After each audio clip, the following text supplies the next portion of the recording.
Hello friends, welcome back to my channel. I'm Sarah Sunstone, and today I will be sharing every new feature that is included in the latest beta for Coral Island, as well as the next big content update, the summer update, which is releasing sometime in May, but we don't yet have a confirmed date. We have a lot to cover in today's video, so without any further ado, let's get right into it.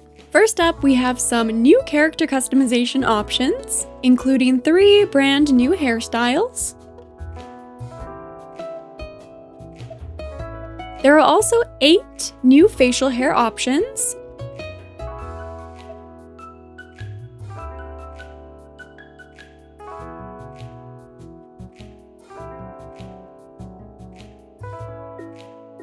My personal favorites are the flower beards. In terms of new clothing options, there are 7 new hat designs available for purchase at White Flamingo as follows.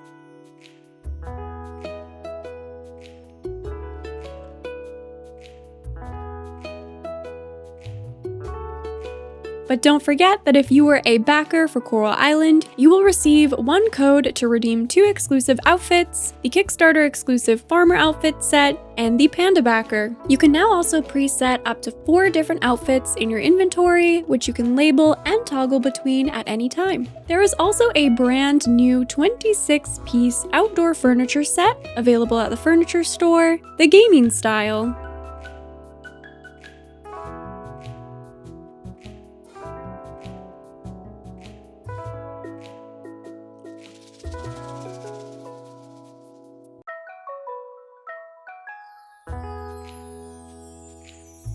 Most of the NPCs will now be sporting summer outfits, and Leah even has a snazzy new yoga outfit, which is an amazing addition. We can also look forward to brand new dialogue from the characters, even from the famously silent Judge Ross, new NPC animations, and hard events with some of our favorite characters. On the topic of NPCs, there are actually 3 brand new characters for you to meet: Axel, Senya, and Zhao Dan, all members of the BOS, or Band of Smiles, who meet in their hideout, a new location to discover on Coral Island. The really neat thing about the BOS hideout is that it actually adds a brand new quest line to the early game. So here's a spoiler warning before I let you know exactly how to unlock the hideout in case you're curious or need some pointers. Please skip to the next timestamp if you'd like to figure this out for yourself. So once you've descended 10 levels in the Earth Gate, you will receive a letter in the mail from Kira. This will activate your entrance examination, which requires that you slay 30 monsters in the mines to prove yourself. If you're playing on an existing save, once the update launches and have already made it deep into the mines, try heading back down to level 10 in the Earth Gate with the elevator to trigger the quest line. Once you have defeated 30 monsters, enter the area surrounding Kira's cabin, north of your farm and west of the ranch, to trigger a really awesome cutscene. Then, starting the next day, you will be able to visit the BOS hideout whenever you please. In the hideout, there is a quest board where you can accept requests to defeat specific types of monsters for rewards. There is also a shop where you can purchase explosives, torches, ropes, rings, and weapons. The rings specifically are an amazing new feature that you can either purchase or find around the world. So far, I've found rings in some of the chests when mining, including the Ring of Speed, which increases tool use speed, and trust me, it makes a big difference, as you can see in the comparison clips shown here. I've also found the Amber Shield Ring, which offers a small chance to completely block damage, the Forager Ring, which offers an increase in range for collecting items, and the Blessed Opal Ring, which increases the chance of finding rare items. The Illuminating Ring was also showcased in the latest developer blog, which emits a large light around the player when equipped. As for the new weapon types, you can now choose from swords, hammers, spears, and shields, all with unique standard and special attacks to tailor the combat experience to your taste. Currently, there is a sus chicken weapon set available for purchase at the BOS Shop, but there will likely also be many other designs of weapons within each category to further unlock. And with new weapons, there are also new monsters in all 4 mining gates, but still no spiders, don't worry. These monsters offer new loot to collect, like essences, stingers, silky fur, and more. If running straight into the thick of it isn't quite your style, you might find some of the new traps useful to implement in your underground adventures. For example, spike traps and slime traps will render monsters stuck, and decoys will distract the monsters while you're busy collecting ore. Now, we can't talk about mining without highlighting the brand new Fire Gate, which is now unlocked once you complete all 40 levels of the Wind Gate. Again, if you've already completed this in your main save, once the update releases, just head back to the bottom of the Wind Gate, and it should trigger a cutscene unlocking the Fire Gate. Now let me tell you, the Fire Gate is amazing. The atmosphere is breathtaking, the environments are stunning, there are new monsters to encounter, new crystals, fire geodes, and of course the coveted osmium ore. You can even fish in the lava if you want to. I won't spoil any story here, but once you get to the bottom of the Fire Gate, you will get to enjoy a series of new cutscenes that are going to shock you, warm your heart, and leave you on the edge of your seat. So definitely look forward to checking this out when the update drops. Back above ground, we will also get to enjoy town errands, which are posted at the town board by Sam's General Store. Here, you can see who is requesting what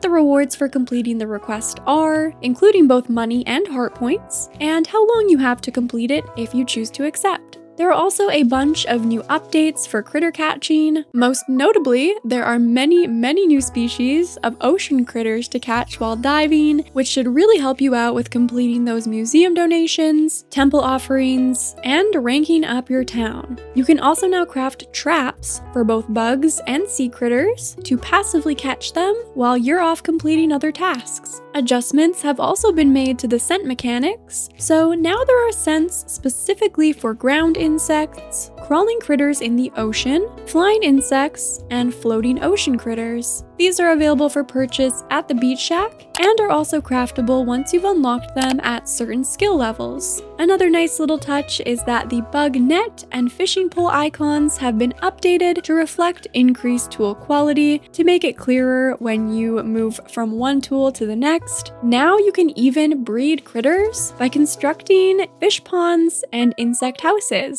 with the help of the carpenters. The project takes several days to complete once you turn in the necessary materials and money, and then you can add any fish or bug to their respective habitats and wait for them to multiply. Additionally, on the farm, we can look forward to caring for goats, who will produce goat milk, and quails, who will produce quail eggs, both unlocking at town rank D, as well as pigs, who will sniff out truffles and will unlock at town rank C. Still no baby animals yet, but we can plant new fruit plants like plums, jackfruit, papaya, and pears. Please note that these are fruit plants, not fruit trees, so they will wither off season, and thus I find it best to plant these in your greenhouse to make it worthwhile. Even further, we can begin to develop sprinkler attachments at the lab to auto-seed and auto-fertilize our crops, beginning on summer day 8, when you will receive a letter from Ling in the mail. Based on the latest developer update, it also seems that there will be a ton of other new technology to develop at the lab. However, I haven't discovered it yet in the beta, so I'm uncertain as to whether or not this will be included in the summer update, or if perhaps the team was just sharing where this feature is headed in the future. What is certainly going to be included in the update is a brand new festival, the Animal or Pet Festival. This festival occurs on summer day 12 in the town center and currently offers 3 mini-games: the Rodeo Challenge,